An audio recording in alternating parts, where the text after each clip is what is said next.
9 semaines. 9 semaines de confinement et Nathalie est toujours là, fidèle au poste sur son balcon à 20 heures précises, avec ses casseroles pour m'applaudir, moi, l'infirmier qui continue d'aller au front, d'aller à la guerre tous les matins. Enfin, elle n'applaudit pas que moi, mais c'est surtout moi quand même, hein, ouais. Remarquez, elle est pas la seule. Il y en a encore pas mal qui le font. Et on a même observé une évolution dans cet élan de reconnaissance et de générosité, puisque figurez-vous que maintenant, on nous apporte à manger. Oui, à manger. À nous, les infirmiers, on nous apporte à manger depuis plusieurs semaines. Les restos de la région livrent de nombreux plats variés et délicieux pour le personnel des hôpitaux. Ah, c'est super bon, hein, merci beaucoup. Mais il y a quand même une autre réalité que vous ne voyez pas dans les journaux télévisés. Non, mais c'est vrai, quand je regarde RTL, moi j'ai l'impression qu'à l'hôpital, c'est Bagdad. Alors ok, il y en a qui ont ramé, et il y en a encore qui rament aujourd'hui dans les services Covid. Mais il faut quand même savoir qu'en dehors des cas de coronavirus, il ne se passe plus grand-chose dans les hôpitaux, et que dans pas mal de secteurs, on se tourne les pouces depuis 2 mois, tout en profitant de vos mets délicieux. Donc, chers restaurateurs, je vous remercie sincèrement, mais sachez qu'on n'est pas enfermé 24 heures sur 24 depuis 2 mois dans l'hôpital sans manger. Et franchement, je crois que vous êtes bien plus dans la merde que nous, alors moi, à votre place, je garderai mon fric. Globalement, d'ailleurs, je tiens à rassurer Nathalie et la population tout entière, je n'ai pas faim. Je n'ai pas faim, en tout cas pas plus que d'habitude.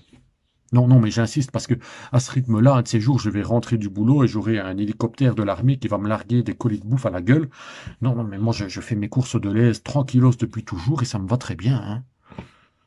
Enfin, je suppose que ça va se calmer tout ça. Oui. Ah oui, oui, parce qu'on commence à se déconfiner. Les commerces reprennent timidement leurs activités et surtout, on réintroduit de façon limitée et contrôlée les contacts sociaux.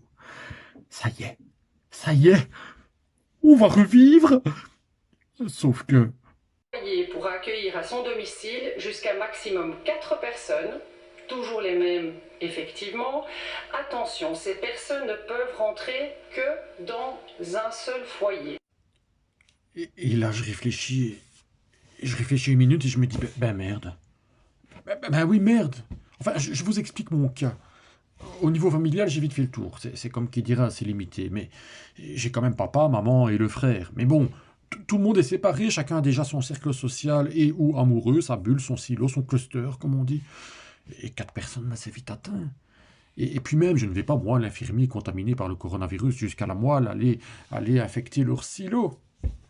Non, mais sérieusement, c'est très bien ainsi. De toute façon, la famille, on se reverra quand même quand la vie normale reprendra, c'est-à-dire en 2025. On y sera encore vite, hein. Je me dis, Arnaud, c'est pas grave. T'avais une vie sociale quand même avant le boulot, les amis, les spectacles, la musique, les after-work, on allait prendre des verres après les répètes, se faire un petit resto, etc. Et c'est... Ah ben c'est mort. Ah ben là, le seul resto que je fréquente depuis 2 mois, c'est le self-service de l'hôpital accessible uniquement au personnel. En ce moment, j'en suis au point que quand je suis en congé, je suis à la limite de me pointer à l'hôpital, passer par le vestiaire, me mettre en tenue, juste pour pouvoir me faire servir par Georgette qu'on a, même elle protégée par un plexi, un horrible saucisse purée compote.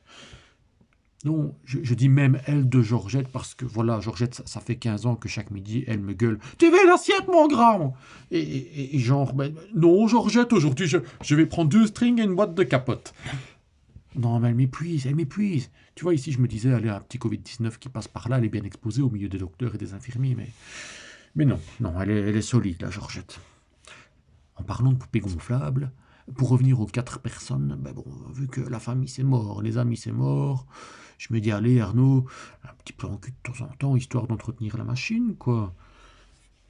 Et là, Sophie me rappelle que Pour accueillir à son domicile jusqu'à maximum 4 personnes, toujours les mêmes effectivement. Attention, ces personnes ne peuvent rentrer que dans un seul foyer. Bon, pour résumer, Sophie, je peux donc organiser une partouze à 5, à condition qu'on reste enfermé dans mon appartement jusqu'au déconfinement total. Bon, c'est pas gagné, hein. Mais bon, allez, enfin, même un, ce serait déjà bien, hein. Allez, d'ailleurs, je profite de cette vidéo, d'ailleurs, si t'es un mec, ouais, désolé les filles, plutôt bien foutu, t'as pas de famille, pas d'amis, et tu cherches un foyer d'accueil pendant le confinement, eh bien, je suis là. Eh bien, je suis là, on pourra faire du kayak ensemble et je te promets qu'on fera attention aux méchants virus. Et pas qu'au Covid-19 d'ailleurs, mais bon, en termes de virus, nous, il y en a un autre qui nous fait bien plus peur et qui, soit dit en passant, devrait faire peur à bien plus de monde. Eh oui, je parle du sida. Ah, ben oui, on l'oublie, hein, et pourtant il fait encore 1 million de morts par an dans le monde. 4 fois plus que le coronavirus jusqu'à présent. Et ça fait 40 ans que ça dure.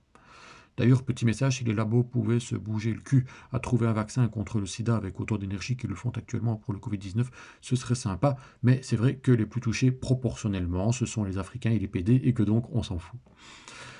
Bref, famille, amis, plan cul, il va encore falloir attendre un petit peu. Bah, au fond, je me dis que j'ai quand même de la chance. Ouais, non, vraiment, vraiment, j'ai de la chance. J'ai de la chance parce que, coronavirus ou pas, quand t'es infirmier, ta famille, c'est aussi un peu l'hôpital. Ta famille, c'est aussi un peu ton équipe. Non, non, ne venez pas avec l'éternel, c'est une vocation, un sacerdoce et tout le tointoin. Non, non, c'est juste un choix. Et cette période m'aura révélé, et Dieu sait pourtant si j'en ai douté, que c'est le plus beau choix de ma vie.